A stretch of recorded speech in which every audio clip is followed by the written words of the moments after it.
This is the Solitude and Single Track podcast, where we talk about our lives as off-grid RV nomads traveling with our dirt bikes, our progression in the sport, all things moto, and other off-grid related topics.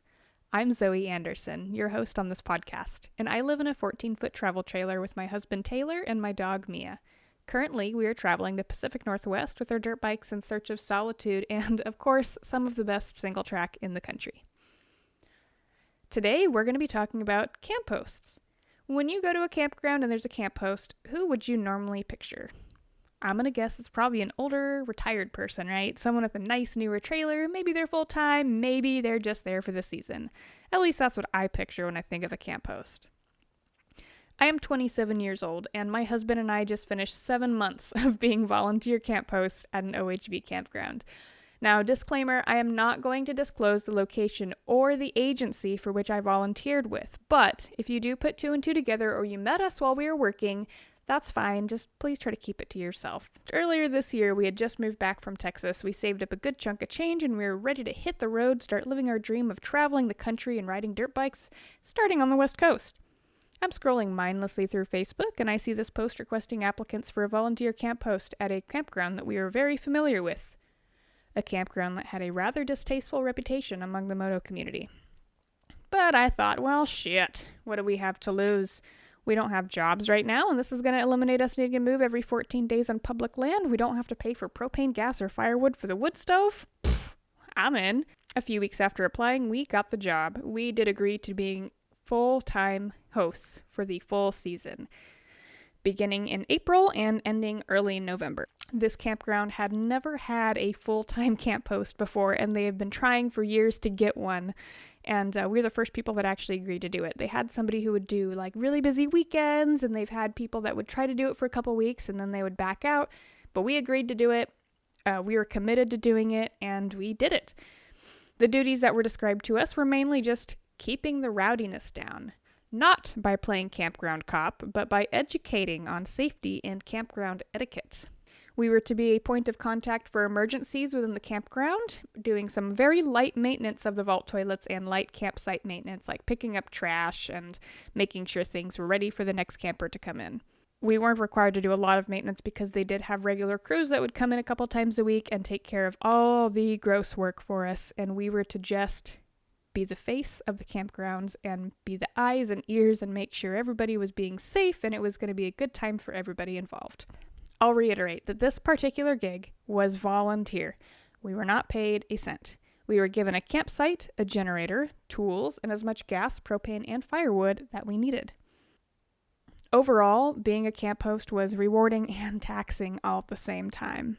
Now, we had never been camp hosts before, not anywhere else, but we did talk to a few camp hosts who camp hosted at regular campgrounds, not ATV campgrounds, and there is a big difference between people who go to ATV campgrounds to camp and people who go to campgrounds to camp. And the biggest difference is that the people typically who go to ATV campgrounds, they don't want to be talked to.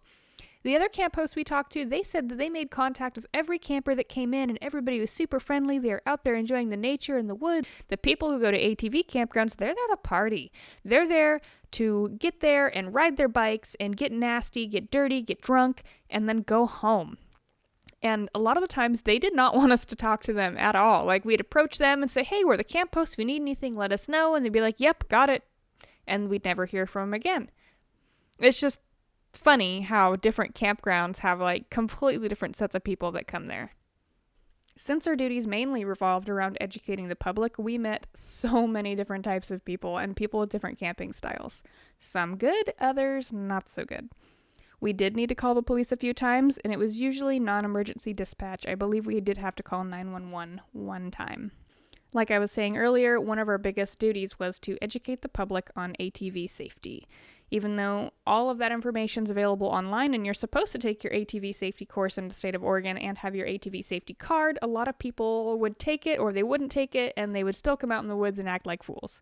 So usually the education, whether they wanted it or not, went one of two ways. It was either well received and people were thankful, or people acted apologetic but continued doing what they were doing anyways. Most of the time, an education moment looked like us approaching what we call a parking lot warrior, who was doing donuts in the staging area, flinging gravel at cars, or doing 40 miles per hour plus around the campgrounds. not okay. We'd walk up and say, hey, politely let them know this behavior is not acceptable. And then we would tell them, how about you go on this part, we'd point to a spot on the map, go over here. This is a much better area for you to do this in. There's not going to be any people. It's going to be much safer for you and everybody around you. And a lot of the times they would go and they'd take our advice and they'd go off there. But sometimes they'd be, oh yeah, I'm so sorry. And then they just continue doing it. But other times, education looked like approaching a very worried single mother watching her 11-year-old on his first dirt bike and showing them the best place for him to practice and giving him some tips. A lot of the times when we'd come across kids who looked like they were struggling on their bikes, we'd pull them aside, we'd talk to their parents, say, hey, can I show your kid something real quick? I want to show him something that's going to help him. And so we'd give them some tips. A lot of the times it ended up being static balance because kids feel like superheroes if they can sit there and stand on their motorcycle while it's not moving and nothing's holding it up. Granted, a lot of the times we did use some wood blocks. We had a specific set of wood blocks we'd bring over to people's campsites and, we'd stuff their front wheel in it and we'd make them static balance. And people really enjoyed that. And it just gave them another tool to put in their toolbox on practicing. And they really liked it. Speaking of children, a big issue in this campground historically had been unattended children, which had led to some accidents in the past. We were told that we really should be cracking down on the unattended children and informing parents that their kids really should be wearing helmets while they're on ATVs. Now, I don't have children. I'm not a parent, so take this with a grain of salt, I guess, but I just truly cannot understand why anybody would allow their child to ride recklessly and out of sight through a public campground with people you don't even know without proper gear on. The amount of times I would have to approach a child and ask, where are you camped at or where are your parents, was amazing. Most of the time when I approached the adults at the campsite, they were gathered around, usually on their phones, drinking some beer, not giving two cares in the world about what their kid was up to. And they could probably care less that I informed them that they need to have eyes on their young child and their child must be wearing a helmet at all times while on their quad. I could go on and on about all the real annoying people we ran into because let's face it, there were tons. And when you mix ATVs and alcohol, you get some real belligerent mofos. In reality, most of the time it was pretty chill. Most people were kind and courteous, but just like a Yelp review, the bad experiences are usually the ones that stick out the most, right? I actually started to feel like a broken record. And I started to feel a little bit like a Karen because all I was doing was telling people to stop doing donuts, stop spitting, turn your music down. And I felt kind of like a fun squisher. But at the same time, there's a time and a place for all of these things. And there are rules, and the rules are there for a reason. So that way everybody can have a safe and fun time because we're paying to camp here. We're not paying to listen to you bump your music at 1 a.m. We're not paying to get our truck sprayed with gravel by some 10-year-old on a quad with no helmet on. You did not spend your gas and time to come all the way out here to do wheelies in the parking lot for 3 hours. You're wasting your time by sitting here in the parking lot being an asshole when you could be out exploring the woods and riding the trails that your ATV permits pay for. You are paying towards the permits for the maintenance of these trails, and why are you not using them? Why are you coming to spend time in a parking lot? So that's all I was asking people was to just take it somewhere else. I don't care if you do it, but just don't do it here. And we actually started to see a difference by the end of the season where those people that were constant problems either stopped coming altogether and they'd go somewhere else to stage, or they would come and they'd be more respectful. An example of that was this one family that would come every weekend to have a big barbecue. And I'm talking like 20 or 30 people, and half of them were children. And they would put the kids on the quads and they wouldn't have helmets on. They'd sit there and they'd do donuts all day long. They'd come about 11 o'clock in the morning. They'd stay till about 8, 9 o'clock at night. And the kids would sit there and do donuts over and over and over. And it was all day Sunday, usually. And every weekend I'd say your kids can't be on the quads without helmets and your kids can't be doing donuts in the parking lot. Put helmets on them, take them on the trails. And after a couple weekends, they finally got the hint. They got the hint that I was going to continue to harass them about putting helmets on their kids and not riding in the parking lot. So they started doing that. They started putting helmets on their kids and they started riding the trails. So it was really nice to see that actual difference being made toward the end, where we saw less of the problems that we saw in the beginning happening in the end. But again, despite some people being a little bit on the annoying side or even disrespectful side, We met so many amazing people. Now, if you want to get out there and you want to meet new people and meet the most incredible people that are outside of outside of the realm of people that you would ever expect to meet, go be a camp host somewhere or go volunteer for like a state park or something. I mean, we met some amazing people. I mean, even in our first few weeks as hosts, we met a couple dudes who had actually met each other while traveling and then decided to caravan the Pacific Northwest together. They stayed their 14 days with us, and we hung out the whole time. We rode bikes, we went on hikes, we went on road trips, we had beers by the campfire almost every night. I mean, we clicked instantly, and we learned so much from them. It was really crazy. These guys are like two opposite men with very different ideas on life. There was Dave, who was very financially careful. He was always preaching to us youngins about investing, saving for the future, and saying, "Why? I don't understand, like, why you guys want to do this. Like, you're so young. You could be saving up and buying all these things." And honestly, Taylor and I, we don't have a savings, and maybe we should start saving up. But Dave was always preaching to us about how we need to do all this investing and do all this other stuff. And then there was the other guy whose name was Kane, and he was more like us. He made exactly the money he needed to make to live in his van full-time and not worry about his finances. He was an OG van lifer who had been in his home on wheels of sorts for longer than the term van life was even coined. But it was so funny because Kane is just this amazingly smart human being who just invented all of these things, and Dave was this equally smart man who, was very careful with his money and had all of these plans and had all this experience, and just listening to them talk and getting all these ideas from them was so much more valuable than I can even express in a podcast. But Dave and Kane, if you're listening, you guys are awesome, and our time together was invaluable, and I'm sure our paths will cross again. We met countless other people who I just can't name all of them. There's just so many. We met a couple who were coming out four-wheeling. We actually stopped them because they had the same trailer as our previous trailer, which is the Intech Explorer, which is just a smaller version of our current trailer. And we talked to them, and it turns out the driver of the Jeep was actually paralyzed, and he was using hand controls to go four-wheeling, and it was amazing. And just the perseverance of some of these people. Another family we met, it was really sad. They had their stuff stolen. Like, their whole cargo trailer was cut off of their truck while they were out for a ride. They had some of their bikes in the truck still, and their stuff was stolen, and they came up to us and they asked for help. And so we called the police and we did all the things, and we ended up becoming really good friends with them. They never got their bikes back as far as I know, but they did get their trailer back, less the bikes. So it was really sad, but we became friends with them, and we hung out, and then they had other bikes they brought out and we rode, and it was great. And we met so many people, and they were all just so very different, and we left feeling so full. And I'm not particularly religious, but I do believe that everything happens for some kind of reason, and I'm so grateful for every person's path that we crossed, and especially those who made a positive impact on us.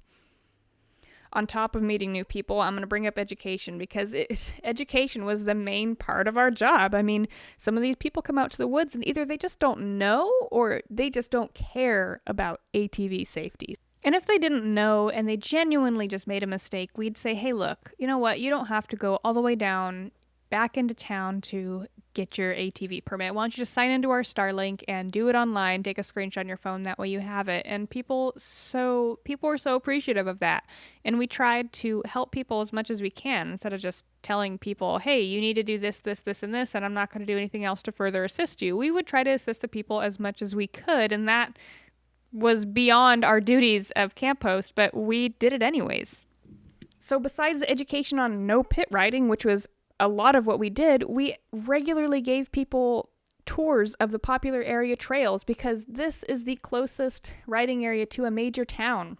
And so many people would come out here for the first time and they had no idea what they were doing.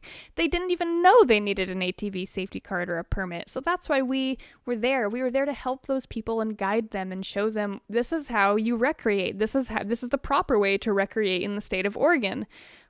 And it was great, because we met so many families who had just never been there. They're just getting into riding, and we helped them. And now not only are we helping them with this particular area, but we're setting the bar for them. We're setting the bar for other areas. So they're going to go out somewhere else, and they're going to know, oh, hey, if the rules are the same at this campground, maybe maybe the rules in general are like this. Maybe I need to look up in Nevada. Do I need a safety card in Nevada? Do I need a permit in Nevada? Do I need a permit in California? Like what permits cross over? Maybe these people are going to go out and they're going to look it up and they're going to want to get the information for themselves because we provided just the first little tiny bit of information for them. Sometimes people go into the woods and they just don't think about anything but themselves. And sometimes people just need a reminder of, hey, there are others around you and there are rules to be followed. And something about humans that I've noticed is it seems like, in general, people feel very confined, kind of like a zoo animal, in their day-to-day life, that they lose all self-control once they enter the woods. And they just become some kind of wild animal.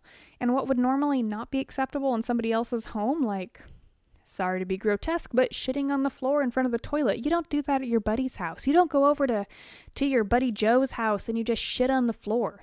No one does that. But why do you do it in the vault toilets, people? Come on. That's not cool. Somebody has to pick that up. It's just so silly. You don't go into your friend's house and you just, light up a cigarette, you flick the butt on the ground and you just throw your trash everywhere. No, you don't do that at your friend's house. So why do you gotta go do it in the woods? People just become savages. And that was just one of the things that I want to say I learned. I mean, I already knew it, but I'd never seen it in the capacity that I did while being out in the woods for a full 7 months and seeing the amount of trash that people left and the amount of damage that people did to the environment just in a small amount of time. In one weekend, the amount of trash people would leave. It was more trash than I make in 2 weeks. Craziness. Savages. People are just savage. Anyways, I digress. Overall, camp hosting was rewarding and it was so fulfilling, and I felt like we learned a lot and gained a lot from it. We helped volunteer with some trail work on hiking trails and even some OHV trails. We were actually part of opening a brand new OHV trail, and that felt really good to me to be there on the day it was actually opened. But we left the season feeling whole. Not only did we feel like we made a positive impact on the community and those that we could offer assistance to, but we felt as though we were helping be part of the preservation of an area for riding. Every year, we lose more and more public land for recreation. And that's not just for OHV. Look around at what's happening all over the country. Utah, California are some of the big ones. And even here, I've seen places get shut down or just being made smaller. Make your voice heard. Get out and volunteer. You don't like how something's going? Volunteer your time. Put your sweat into it. Be part of the change, guys. Be part of the change. And that's what we tried to do as Camp Host, trying to be part of the change. Thank you for listening. And if you're listening on Apple Podcasts, Google, or Spotify, I would be just so grateful if you were to take a few moments of your time and leave me a review. The more positive reviews I get, the better reach my podcast will get. If you want to support my podcast in other ways, I'm going to have a link in my show notes to my website, andersonadventure.com, and also links to my Patreon and Ko-fi. Next week, I'm going to talk about some of the struggles that we have as full-time RVers traveling with dirt bikes, because there's some things you just don't think about. Like, something that most people do after a weekend of riding is they go home, they unload their stuff, they wash their bikes, and they take a shower and they get all their stuff clean. We can't do that. We're out here all the time. I can't wash my bikes after every ride because honestly, I ride every damn day. What am I going to do? Wash my bikes every single day? I do have a pressure washer, but I'm not going to do that every day. And how can I wash my gear every day when I don't have a washing machine, especially in the winter? Anyways, these are questions that we get asked all the time. How do we keep ourselves clean? How do we keep our stuff clean? How do we keep our bikes clean? So next week, I'm going to talk about it. Tune in. Until next time, guys.